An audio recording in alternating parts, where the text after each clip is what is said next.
Welcome to the Campus Fellowship Podcast. This is a podcast interview where we seek to highlight for you a resource that we think will be a blessing to your life. Campus Fellowship, it exists to equip local churches to implement and sustain dynamic college ministries with a common mission to make disciples of Jesus Christ who worship God and change the world. My name is Jacob Bennett, and I serve as the Executive Director. With us today is Jacob Vansickle, pastor of Sacred City. Go and say hi, Jake. Hey, everybody. Yeah, so it might be a little confusing for those who don't know about the two Jakes in Campus Fellowship, but we trust that you can figure it out. And with us today is Aaron Renn, and Aaron Renn is the author of a new book called Life in the Negative World. And Aaron, this book was very impactful in when I read it, and it like a lot of light bulbs went on. But before we dive into the book, can you just share with people like what it is that you do and how God led you into this? I'm sure your job description, like people would be, our students don't have any idea what your job description would look like. Yeah. Well, it's very interesting because I've always been in that situation. I've actually had three careers. First, relative to the book, I grew up in rural southern Indiana and was raised in a sort of culture war Assemblies of God church there. So that was my background. Went to college and then moved to Chicago and spent career number one doing management consulting, mostly with Accenture there. And people at Accenture always used to say, the hardest part of your job is explaining to your parents exactly what it is you do. Because what does a consultant do? And I don't think I have time to explain that today because it's complicated. Then I did a pivot and ended up in doing urban policy. So I kind of applied the consulting analytic framework to the problem of cities. Having grown up in a rural area, I was fascinated with cities. So ended up at the Manhattan Institute in New York, which is a think tank there. And then, as an adult, kind of urban Christian was more in the Presbyterian world and the world that I might call cultural engagement from the standpoint of my book. We can talk about that. And then I sort of did a second pivot into writing, originally focused on men's issues in the church. I saw that young men were turning in droves, millions of them actually, to online influencers. Jordan Peterson being the biggest, but there are plenty of others. They're not going to the church. What's going on with that? So I wanted to engage on that issue. And then it sort of broadened out from there to a little bit of the future of the evangelical church. So I am a journalist. I am a senior fellow at American Reformer, which is a Protestant nonprofit. You can go to AmericanReformer.org and check that out. And then I also do, various other things that many journalists do. So I do my writing for my own Substack, AaronRenn.com. Please go sign up. And I also write for magazines and newspapers and things of that nature. And I also do speaking engagements. People will ask me to come speak to the thing. I do a lot of podcast interviews like this. So, this is my job, to show up on things like this, spreading the word about what I'm doing. And I do kind of a little bit of ancillary consulting here and there. I still do some work in the city space as well. In fact, last year, I did a big study on the future of Appalachia.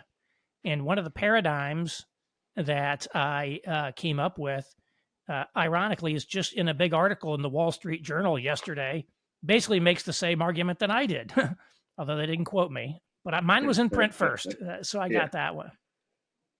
That's what I do. I also want to make a plug for your material and your Substack. I think I've been reading you since Rod Dreher reposted your original Three Worlds article. And if you're not subscribed, you should. Like, all of them are very valuable and out of the box. You're not regurgitating what other people are doing, just out of the box. The reality is I should do more regurgitation because people read me and probably come away with the impression that I'm much more unconventional than I actually am, because I sort of take the position of, if other people are already saying this stuff, you don't need me to say it. There's sort of people who are like Me Too kind of people. It's like, okay, I'm going to say the same thing everybody else is saying, but I'm going to do it like in a unique style or a unique voice or something like that. And that's how people are going to read me.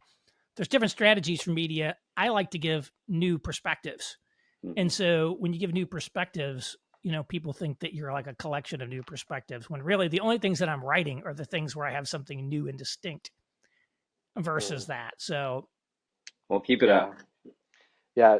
My wife has recently read the book Strong Town. So when you're talking about urban cities and stuff like that, my mind is like, oh, wow. Like, yeah, I know is it? Chuck Marone, who wrote that book. Yeah, I yeah. like I like the Strong Towns guys a lot. Yeah, no, that's great. And if this was a podcast about that, maybe I'd dig in a little bit more, because I'd be interested to hear maybe some of your thoughts. But I haven't read the book yet, but I'm hoping to. So, but maybe shifting it to what you wrote about, so life in a negative world. Can you describe just what is the positive world, the neutral world, the negative world, and can you describe it for someone who like maybe they began high school in like 2019. Well, that might be a little hard. It's very difficult to relate to the world prior to the time you were kind of born and conscious in a little bit. And I'll give you a couple tips on life here for a college audience. One is anything that happened before you were born seems like it happened like in the far distant past. Where the things that happened in the past, but within your sort of memory in a lifetime, seem like they were just yesterday. So in the 1980s, when I was in high school and junior high, Ronald Reagan was the president, and there was a huge amount of uh, discussion about the Vietnam War. So, like the post Vietnam era was huge. Bruce Springsteen's song "Born in the USA" and all that stuff. It's just like I'm like, man, the Vietnam War, that was a long time ago, and like the reality is that the Vietnam War had really Saigon had really fallen less than 10 years ago. And the Vietnam War was like 15. It wasn't that long ago. And so, but to me, like Vietnam happened, like that happened a long time ago. Actually, it didn't. It happened just before I can remember it. And whereas Ronald Reagan, like, oh yeah, Ronald Reagan, that wasn't that long ago.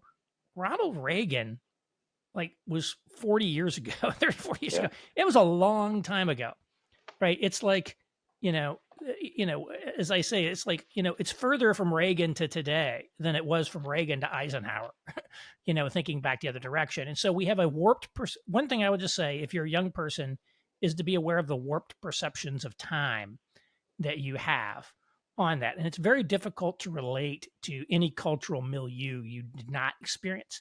And I'm just like that. I can't tell you about what it was like in the Depression.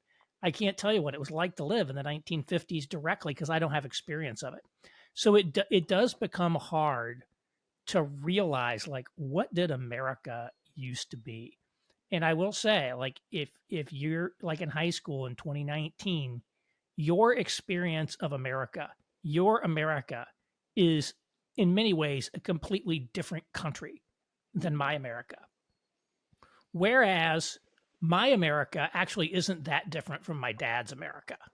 There really was a sort of call it mass culture America that really got going with Hollywood and radio in maybe the 20s and 30s, as we sort of had this national culture start to develop, as you had like network programs and things where people started to tune in, and it really took off with the post-war era in television. So like from 1945 to 1990, 95, that period was dominated by a sort of mass common consumer culture. So there were, just three basic TV networks, mass market products. I mean, so like, maybe some of your guys are not yet old enough to drink beer, but like in the 1980s, there were basically three brands of beer in America: Miller, Bud, and Coors. There were fewer than 100 breweries in the United States of America in 1980. So like this explosion of choice didn't exist. It was basically like a very common culture country. And, so the world today is very different. It's very different. We've had a disruption. That sort of 50 to 75-year run of what I call mass consumer culture, mass media culture America really broke up in the 1990s and has been dissolving ever since. But that's all the preamble that I would say. But what I would say is, if you think about American history, We never had a state church like they did in Europe. Hmm. But for most of our history, we did have a certain softly institutionalized generic Protestantism as our default national religion. So if you go back to the 1950s, half of all adults attended church every Sunday. That was actually the high watermark of church attendance in America. We had prayer and Bible reading in public schools. We were adding "In God We Trust" to our money and "Under God" to the Pledge of Allegiance. So it was a sort of Christian normative country. In the 60s, that started to become unraveled. Christianity went into decline in America, and it's a decline that continues to the present day. And I divide that period of decline from 1964 to today into three eras or worlds that I call the positive world, the neutral world, and the negative world. The positive world was from 1964 to 1994. And this is a period of decline of Christianity. I want to be clear about that. Things are not going well. Church attendance is down, things of that nature. Nevertheless, society was basically still positive towards Christianity. To be known as a good church-going man made you seem like an upstanding member of society. Right? The moral norms of Christianity were the basic moral norms of society. 1994, we had a tipping point. We entered what I call the neutral world. Christianity is not seen positively anymore, but it's not really seen negatively yet either. It's just one more lifestyle choice among many in a sort of pluralistic public square. Christian moral norms had some sort of residual effect.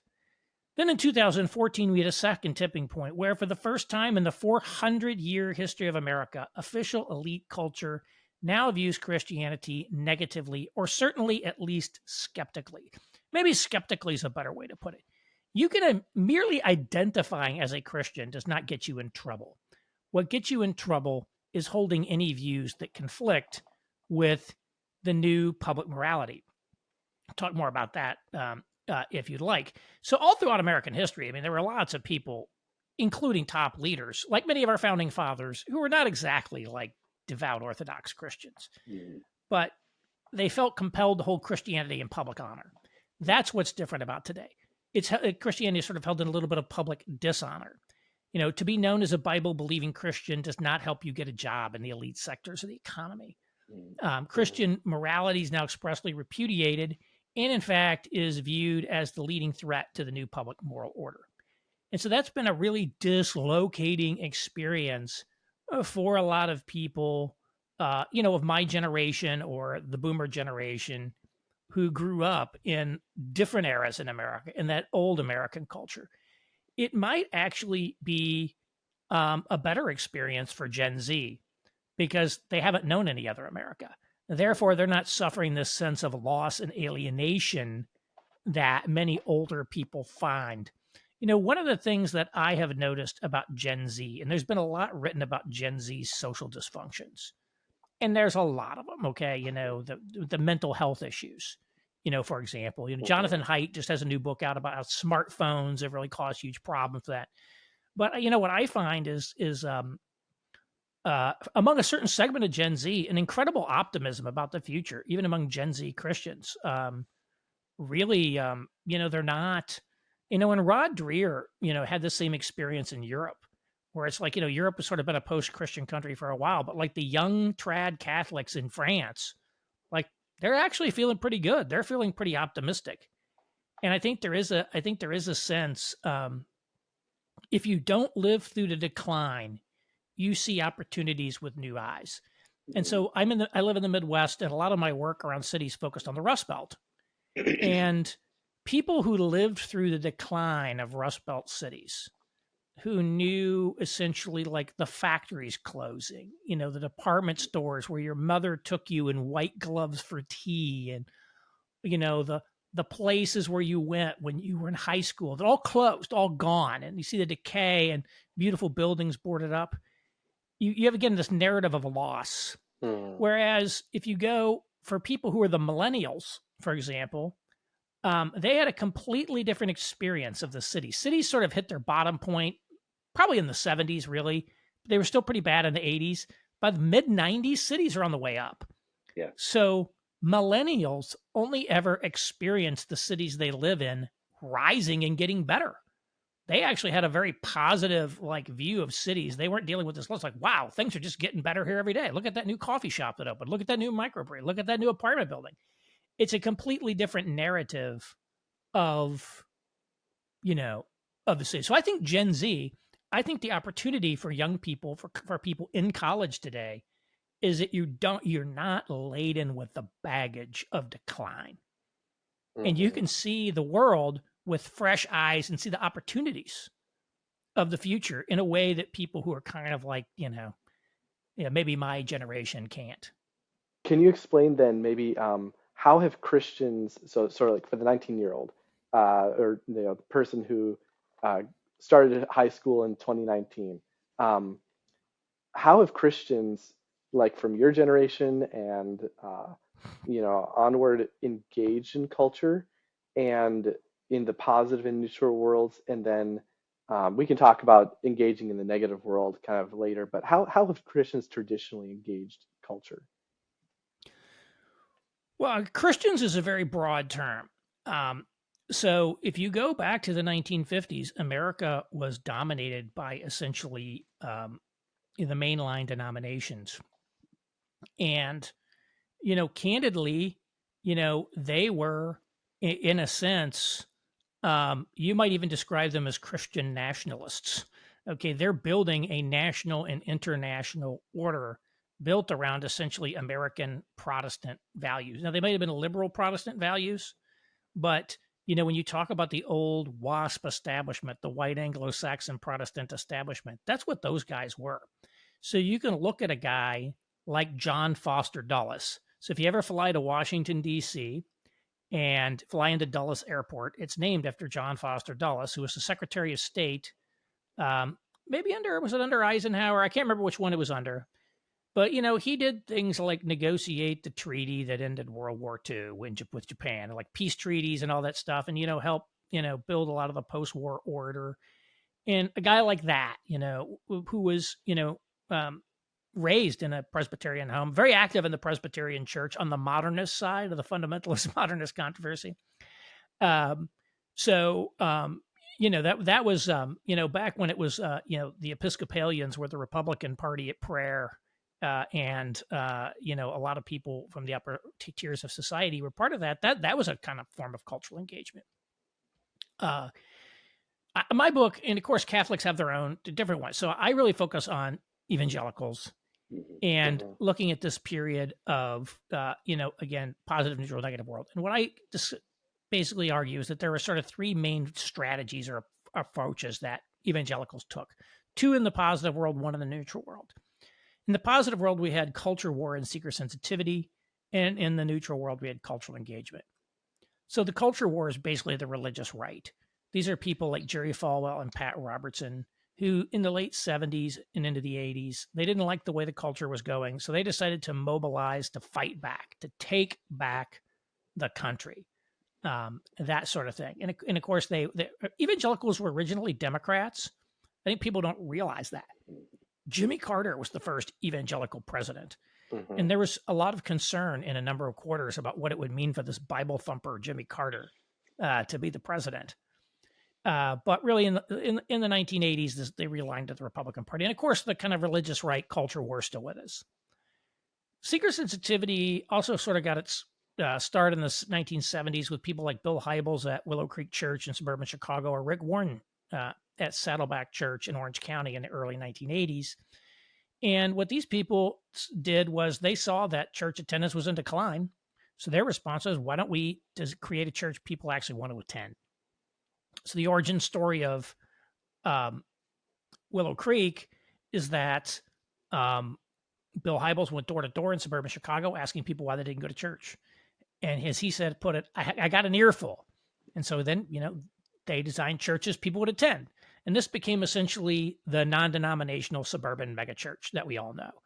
It's, again, it tends to downplay denominational distinctives, even if they're in a denomination. Saddleback Church was technically in the Southern Baptist Convention. Not that you would ever really have known that for most of its history. They didn't really talk about that. Hmm. So, that it's informal dress, it's contemporary music, it's topical therapeutic sermons. lots of programming for families, all of that sort of stuff. Hmm. And again, they're still with us. That's still basically, I think, the evangelical mainstream in a lot of ways. Then in the neutral world, the cultural engagement strategy came along, really pioneered by people like Tim Keller at Redeemer Presbyterian Church in New York. And I think there are a couple ways to think about cultural engagement. One is as a seeker sensitivity for the cities. Cities were coming back in the 1990s, again, as I was saying. In the early 1990s, there were like 2,000 murders a year in New York. It was a war zone. People thought New York was done. Rudy Giuliani comes in, you know, now like not long ago there were fewer than 300 murders right in New York. So it's like massive reductions in crime. People pour into the cities, and these people were reaching the urban demographic. The second way to think about it is the opposite of the culture war. Rather than fighting with people all the time, why don't we have a conversation with people and do all of that stuff? And so again, this was kind of the urban church movement, and maybe the college. I think the college Christian environment really is of pretty much in this vein, is from what I can tell as well. Tends to be upscale, educated, intellectual, artistic, taking its cues in many respects from the culture as opposed to fighting with it. So all of the concern about racial justice, for example, that did not originate in the evangelical church. That originated they had the so-called Great Awakening, for example, in 2014. You could listen to any secular analyst or researcher talk about that, and the church sort of went along with it. So it's sort of, similar to the seeker sensitivity in that way. It's going along with the currents of the culture. And so all three of those are still with us today. Now, that's not a completely exhaustive list. There are other people like the Neo-Anabaptists, for example, they kind of fit, they're kind of their own little thing. There are different groups here and there. And not everybody fits cleanly into one of those. But I think those three impulses are ones people will recognize as what happened in those eras. Hmm. Yeah. And I think in your book, you even point to a few of those subsets of Christianity that were in their own little negative bubble in the midst of a positive and neutral world. And in your book, you help to explain how we can learn something from how they practice their Christian faith. And I found that very helpful. When it comes to the neutral world of let's have a conversation, when I was reading your book, I thought back to when I was a college ministry worker when the Supreme Court ruled on gay marriage, 2014, right? And I remember initially, excuse me, 2015. And I remember thinking, this is my knee-jerk reaction. We should have a round table and get different perspectives and then invite students to come hear us talk about the different perspectives. That was my knee-jerk reaction to what should happen. And I look back, I'm like, I would never do that now. It's like, but that was a very neutral world way of thinking. It was a very cultural engagement way of thinking. And just to hit on your point, that's the way people would think. Yeah. We want to transition in your book. You get very practical towards the second half of your book, towards individuals, different institutions, and then how to engage missionally. And we would like to zoom in on each of those three themes towards the people that we mainly serve. So Okay, great. first with individual, you have a chapter on excellence. What does it mean to be excellent, pursuing excellence? And of all the people that would actually matter that would read your book, it's probably Gen Z and the generation coming up after Gen Z, where it'd have the biggest impact because they actually have the time to make some changes. Yeah. A lot of your readers are like, oh, that would have been a good idea 20 years ago, 30 years ago. So imagine you're speaking to a group of college students and explain to them how they can pursue excellence. I think there's a couple ways to think about that. First off, the degree of difficulty dial on life has just been turned up. So when I graduated from high school, I just said, oh, I took the SAT, and then it's like, oh, it's time to apply for colleges. So I started applying for colleges, and I got in, and I got some scholarships, and I probably could have gone anywhere I wanted. Yes, it was competitive to get into certain schools, but the reality is it was pretty straightforward to go to a good college. That's not the case today. It's hyper competitive to get into a top college. It's also much, much more expensive to go to college. It's a lot harder to get married and stay married. There's just a lot of things about life that are harder today. And, when you're in a more difficult environment for young people, how hard is it to buy a house? Pretty hard. when you're in that environment, you can't afford to be average, and, I hate to say it, but that's kind of the case. In fact, economist Tyler Cowen, pretty famous guy, writes the Marginal Revolution site. He wrote a book called Average is Over. And it's just like the middle class is getting chewed up. People are either becoming part of the upper middle class or, wealthy. Those groups have expanded, or you're getting proletarianized. And so the kind of middle is dissolving. And so if you're just a young person today, you can't afford to just drift through life the way people my generation did, thinking it would pretty much be okay. It requires a high degree of intentionality towards what you're doing, and you have to be good, right? It's like, let's be honest. Women have very high standards, for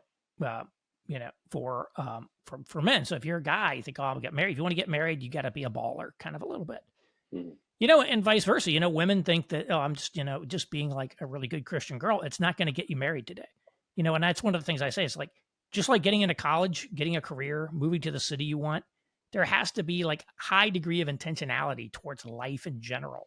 Yeah. If you want to get what you want in terms of like marriage and kids and things like that, it's not just going to happen. So that's the one thing I'd say. The other thing was, I was kind of inspired by a very famous book written by a historian named Mark Knoll 30 years ago called The Scandal of the Evangelical Mind. The scandal being that there didn't seem to be one. And, I really see tremendous like Catholic envy among a lot of young evangelicals. I mean, a lot of, more intellectually oriented evangelicals convert to Catholicism precisely because they view kind of Protestantism as, it's anti-intellectual. There aren't as many smart people there. And in fact, even evangelicals have outsourced a lot of their thinking to Catholics, to be quite honest. There's like a line, I don't know if I quoted it in the book, Chuck Colson, who started Prison Fellowship, the old Nixon guy, he was an evangelical.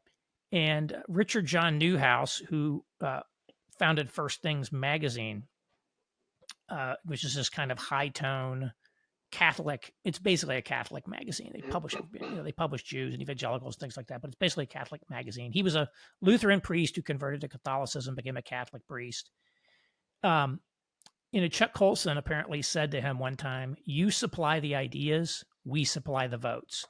Meaning Catholics come up with the idea, evangelicals are the vote bank. Mm-hmm. Now, of course, anybody with two brain cells who thinks they have some ideas to contribute to society is not going to be very pleased with that arrangement. And so I think there needs to be much more of a space for intellectualism within the Protestant realm. Yeah. And I think that the mythos of Catholic intellectualism is a little overstated. But they certainly do a very good job of cultivating and promoting their intellectuals. Mm-hmm. Evangelicalism, I don't want to go into it all today, but the social dynamics of evangelicalism are not conducive to that sort of thing. And I don't think that's going to change. But I think as an individual, one of the things I try to model in some my own way is, what does it mean to be a Protestant public intellectual in America? Mm-hmm. That you don't have to become a Catholic to have an impact. And in fact, it's the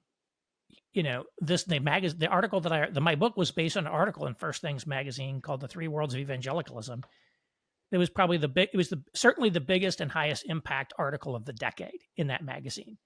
And so, I, as a Protestant, was able to write that article. You don't have to be a Catholic to have insights into the world. Yeah. But too often, I think Protestants are not fully mobilizing the talents that they have in applying them to things like that. I think we do have things to say. We sort of need to reinvigorate that. And I have a whole chapter in the book on that. Yeah.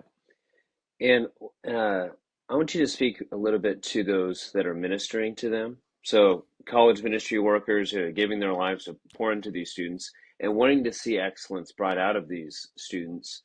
What are some ways that they can help with that, especially in a negative world environment where, people aren't getting any points by becoming a Christian? In fact, they're going to lose a lot of points, both in the classroom and in their peer circles. And just speaking to, if you had a room of college college ministry workers, what would you say? You can either speak to convincing people in a negative world, or if you want to speak into the whole dating scene of just how excellence is affecting that as well, feel free.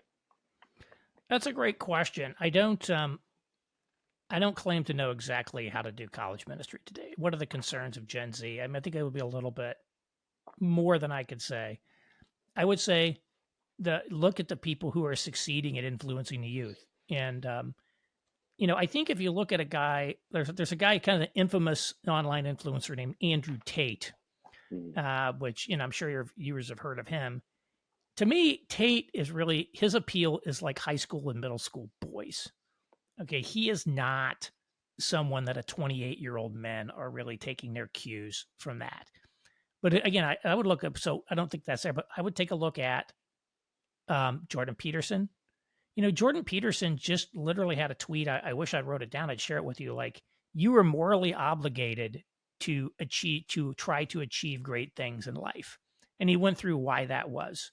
Like, when's the last time that a Christian pastor ever told you that, like, you are morally obligated to produce at a very high level?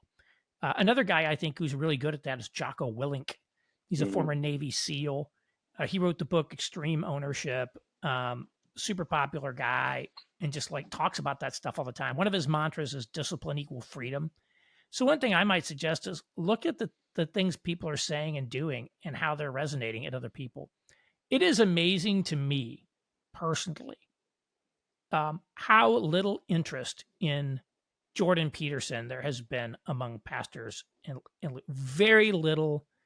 He came in and he like ate our lunch, and wouldn't you want to understand how he did that?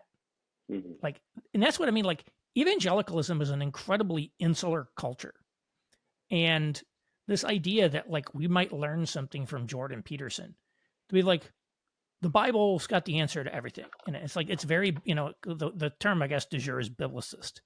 It's like everything, if it can't be tied directly to a scripture in the Bible, then we don't want to talk about it. Or and yeah, I get attacked all the time over this. He's saying this, and that there's nothing about the Bible in there. Everything's got to be about the Bible. And the Bible's great, but the Bible is not the all-purpose guide to life. There is literally nothing in the Bible about dating. There isn't. And when people try to make the Bible about dating, you end up with a purity culture, Joshua Harris, things go wrong. And so there has to be a space for like the Christian Scientist or like the Christian lay vocations. And, the idea that you're providing these expertise that it is not intended in any way to be authoritatively biblical. It's not spiritual teaching, but it's like, helping people in life. I mean, imagine if the doctor said, you went to your doctor and it's like, well, I can't help you with this thing because there's no, unless there's a verse in the Bible that tells me how to treat this illness.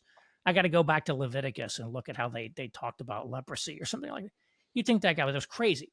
But when it comes to cultural and other matters, like that's how people operate. And so I think we have to open our aperture a little bit. And I'd look to like who's doing a good job of reaching these people and why are they being successful? And that doesn't mean you have to copy their ideas. Jordan Peterson's Jungian claptrap is like not something that we should be adopting, but there's a lot you could learn from that guy. And as near as I can tell, most of the church is completely uninterested in doing that. And so that's what I would say. Look for those guys, particularly like Peterson and Jocko, I think are two guys to look for. Yeah, to chime in there, I've been meeting with young men for a decade solid, just trying to interact with what they need and what is the next step for them. And the desire of what they want to talk about has shifted dramatically. And I think a lot of what does it mean to be a man? How do you work hard? How do you find a woman? Those things have always been there, but even more so now, I think, because of lack of father leadership, because of lack of resource. And just recently, last week, I sent someone a documentary by Michael Foster on It's Good to Be a Man. And I was thinking to myself, I probably would have never sent that a decade ago because I didn't think it would be a good apology. This guy's not a Christian. He's really just investigating things for the first time. But to him, it was pure gold, even though because it's like, oh, finally someone's talking about what I care about. If you were to I always tell college ministry workers to have a book on them because college students cancel so often, so always have something to do. If you were to put books in the backpack of for them to read when that arises, what books should they be reading that would help them with this? Yeah, it's a great question. To be honest, I don't have great book recommendations. When I look at the books, I wish I could say, here's the 10 books, 20 books you should read. You can just say one book. This is Life in the Negative World. Yeah, I do try to distill it down. Like, I will say, I loved like Charles Taylor's The Secular Age. That book is 950 pages long and ultra dense. I did a reading group, led a reading group of that one time, and we took a year to get through it. Okay, so I don't want to tell people buy this book. I don't like to recommend long books. I do think, I think the guy I think is really super interesting is Nassim Taleb. Yep. And he's most famous for a book called The Black Swan, which seemed to predict the 2007 financial crash. And he's got a couple books. One is called Fooled by Randomness, and the other is called Anti-Fragile. I think they're both excellent reads, incredibly provocative ways of thinking about the world. And although he doesn't talk about it in a Christian register, I think they're actually quite aligned with, in many respects, a Christian worldview. So those are good. The other thing I like about Taleb, who became independently wealthy as an options trader, so he can say and do whatever he wants. And he's one of the very few people who takes advantage of being independently wealthy to say what he thinks. And you could Google this. It's in one of his other books, but you can Google it because it's online. You should Google an essay called Intellectual Yet Idiot. And one of the things about him that I think is really important is he basically doesn't have a lot of respect for the elites in our society. And he talks about why they're like failing us and why they're no good, which I share a lot of his perspectives on that. And I think part of the issue today is we tend to view, we look at what's high status. The New York Times is high status. Harvard is high status. All these things are high status. And they've got this aura of desirability because they're high status. And there is a certain sense of, we need to cut them down to size in people's minds. And, some of that, so it's like, it's very complicated. But, the people who are running our country are doing a terrible job. I just saw an article or a chart in a French publication that listed like all the countries in the West based by how much they spent per person on healthcare. And like we spend like 2.5 times as much as anybody, some crazy number like that. And then it showed life expectancy. And like ours is going down a lot. Like it was the worst showing. Like our life expectancy is now down to like Lithuania grade. And only like 1 or 2 other countries, life expectancy went down at all. And only by a tiny amount. So we spend the most, we have life expectancy going down, drug addiction problems, homelessness everywhere. We see all these issues. That doesn't mean like America's a terrible place. There's a lot of great things about this country. And, but like until the high status option loses its aura, you're never going to go. Right. Mm-hmm. With that, you got to puncture the spell of the high status thing. Oh, I want to be in this club. I want to be invited into this fraternity. I want to be this. This is what I want. We're hardwired for status seeking. And so I think that's healthy in a lot of ways because in a healthy society, status and honors are aligned with good pro-social behavior. That's not necessarily the case in our society. And so if you want people to do things, we have to puncture the aura of some of that stuff. And so I think some of the online influencers, one of the reasons that they're so successful is that they're able to do that, especially when it comes to dating. They say things like, oh, let me tell you how you really attract a woman. And if you try it and it works, all of a sudden you don't respect the people in the culture all that much. So there's a lot of value in giving people practical advice that works. While being clear that, some of it is just that. It's just advice. It's not spiritual truth and nothing is guaranteed in life. You know what I mean? There's like a lot of that as well. Yeah, thank you so much. Let's transition to the last portion of your book. You, the big pitch at the end is what you call prudential engagement. And let's talk about what you mean by that, but especially apply it to pastors. So the third group that really are engaged with Campus Fellowship are pastors that care about their churches and care about reaching the community, but also care about engaging with the college campus. So, how can pastors be prudentially engaged? I was really thinking here a lot about politics and culture and social. How do we engage out in the world on Yeah. those type topics? And I think there's been a couple responses to the negative world by evangelicals. The first is essentially to double down on culture war. Hmm. And here's the reality, that I think evangelicals need to wrestle with. Their positions are not popular, right? I Yeah. think we've seen conclusively that the public wants abortion to be legal. So, what do you do when your position on that is clearly a minority position? Many of these, many evangelical positions are, way minority positions. It's not like they're a 49% minority. You're looking like maybe a 30% minority. Okay. So that's one is you have to think about that. And that's why you need to be wise. You got to say, you can't literally, I am of the opinion, this is unpopular, that, evangelical church needs to dial back culture warring a lot. Because it's unproductive. The second thing though that I see, and this is coming a lot out of the cultural engagement crowd, is what I describe as a sort of Anabaptist influenced mantra of universal kind of surrender. So you'll see things like this. You'll hear statements like this: "Our citizenship is in heaven, not in the United States of America. Don't make an idol out of America. Like, who cares what happens down here? We lose down here." That's another one you'll hear. Hmm. Jesus didn't come to exercise power. Jesus came to give up power. And I think it's very clear the people saying this certainly don't believe it themselves. For one thing, they're not giving up any of their power. In fact, many of them don't appear to be losers. They appear to be quite successful.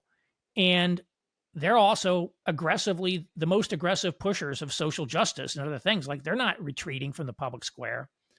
And so there's this guy, Stephen Wolfe. He wrote the book Case for Christian Nationalism. And, I'm not a Christian nationalist. I've written articles where I basically say I am not a Christian nationalist. I do think he's really good on like analyzing some of the way evangelicals think. And so he said that like gospel issue has become the way that these guys control what you're supposed to care about, because they define what's a gospel issue. So they would define something like race as a gospel issue. And therefore, the church is supposed to be super, super, super aggressive on racial justice. But they'll say something like, XYZ over here, this is not a gospel issue.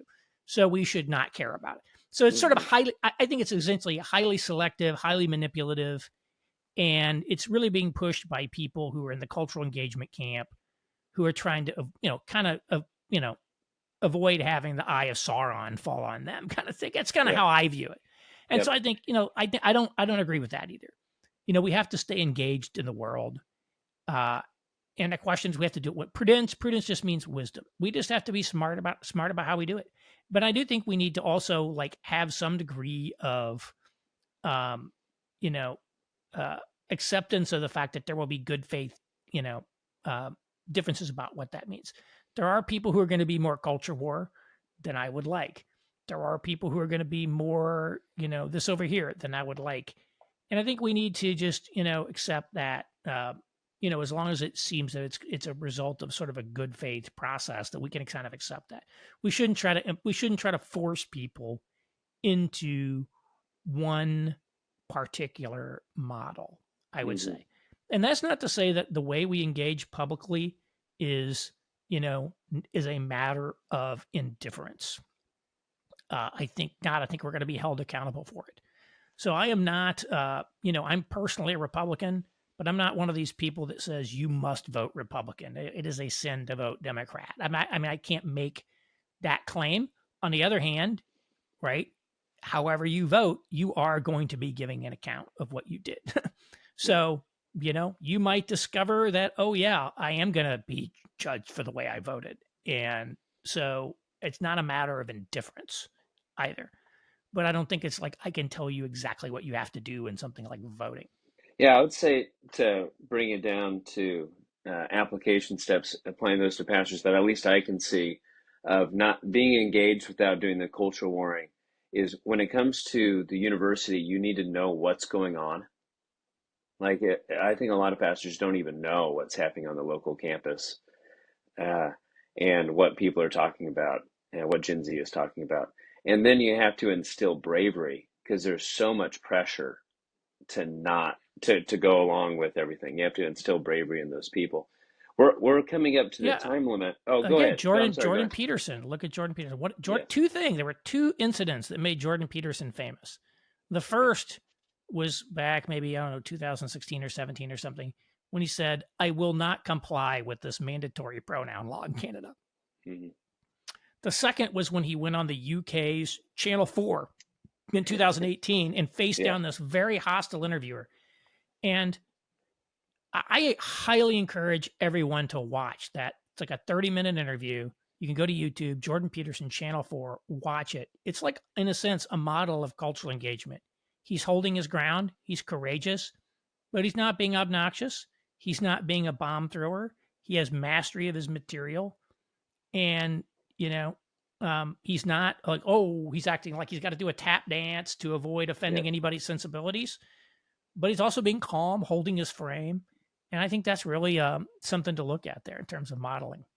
There is an element of courage in that, but courage, I think, too often gets coded as being really, really obnoxious, and those are two different things.